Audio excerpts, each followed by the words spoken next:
मैं अपने भाषण में 10 मिनट पीएम की आलोचना कर सकती हूँ। मैं 10 मिनट शिवराज जी की भी आलोचना कर सकती हूँ। मैं 10 मिनट सिंधिया पर भी बोल सकती हूँ, लेकिन मैं यहाँ आपकी समस्याओं की बात करने आई हूँ, ना कि पीएम मोदी की बात करने। ये बयान है कांग्रेस महासचिव प्रियंका गांधी का, जिन्होंने आज ग्वालियर में आयोजित जनाक्रोश रैली को संबोधित किया। प्रियंका की एमपी में 40 दिन में ये दूसरी यात्रा है। यहाँ इस साल के आखिर में विधानसभा चुनाव होने हैं। खास बात यह है कि प्रियंका गांधी को ज्योतिरादित्य सिंधिया के साथ ही कांग्रेस महासचिव बनाया गया था। दोनों को 2019 लोकसभा चुनाव में उत्तर प्रदेश की जिम्मेदारी दी गई थी, लेकिन सिंधिया मार्च 2020 में बीजेपी में शामिल हो गए। रैली को संबोधित करते हुए उन्होंने प्रधानमंत्री नरेंद्र मोदी पर हमला बोला। उन्होंने कहा, भारतीय राजनीति की लड़ाई सत्य की लड़ाई है। इस दौरान उन्होंने महंगाई, बेरोजगारी, घोटालों और पटवारी भर्ती में कथित धांधली का मुद्दा उठाया।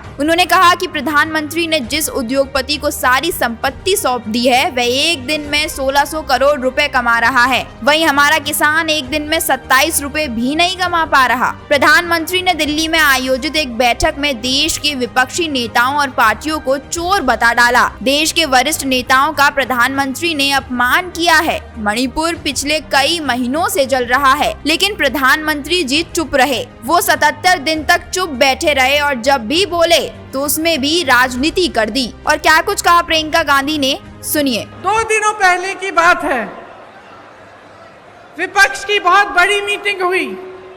तमाम विपक्षी दल के बड़े बड़े वरिष्ठ नेता आए।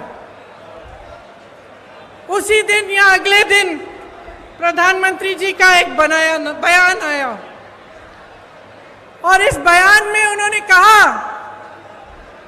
कि जितनी भी विपक्ष के नेता हैं, जितने भी विपक्ष की पार्टियां हैं, एक झटके में प्रधानमंत्री जी ने जैसे सब धान 22 पसेरी सबको चोर बोल डाला। इतने वरिष्ठ नेता, अपने अपने प्रदेशों के प्रतिनिधि, बड़ी बड़ी पार्टियों के नेता, जिन्होंने आजीवन देश के लिए संघर्ष किया, जिनका देश प्रदेश में आदर है, जो जनता के मुद्दे उठा कर आगे बढ़े राजनीति में, उनका इस तरह का अपमान प्रधानमंत्री जी ने खुद कर दिया। और दूसरी तरफ देखिए, मणिपुर में 2 महीनों से पूरा प्रदेश जल रहा है। घरों में आग लगाई जा रही है, मार काट हो रही है, आपस में महिलाओं के साथ भयावह अत्याचार हो रहा है, बच्चों के सर पर छत नहीं रहे। और हमारे प्रधानमंत्री जी ने 77 दिन के लिए कोई बयान ही नहीं दिया इस पे। वहां पे एक्शन लेना छोड़िए, एक लफ्ज नहीं कहा। कल मजबूरी में, क्योंकि एक इतना भयावह वीडियो वायरल हुआ कि वो फिर चुप नहीं रह पाए, तो मजबूरी में कल एक बयान दिया। उन्होंने एक वाक्य बोला और उस वाक्य में भी राजनीति घोल दी। उस वाक्य में भी उन्होंने उन प्रदेशों का नाम ले लिया जिसमें विपक्ष की सरकार है। तो मैं आपसे पूछना चाहती हूं कि ये जन आक्रोश लिखा है, ये जन आक्रोश किस बात का? ये जन आक्रोश आपके ही मुद्दों पर है कि नहीं है? और यहाँ खड़े होकर मैं भी इस 30 मिनट के भाषण में 10 मिनट प्रधानमंत्री जी की आलोचना कर सकती हूँ। 10 मिनट के लिए मैं ये कह सकती हूँ कि कितनी घोषणाएं, नकली घोषणाएं की, कितने घोटाले किए, कितने नाटक करते हैं शिवराज जी।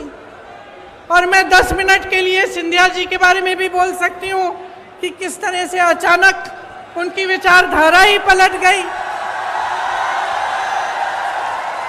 लेकिन आज मैं यहाँ आपका ध्यान भटकाने के लिए नहीं आई हूँ, मैं आपके मुद्दों पर बात करने आई हूँ।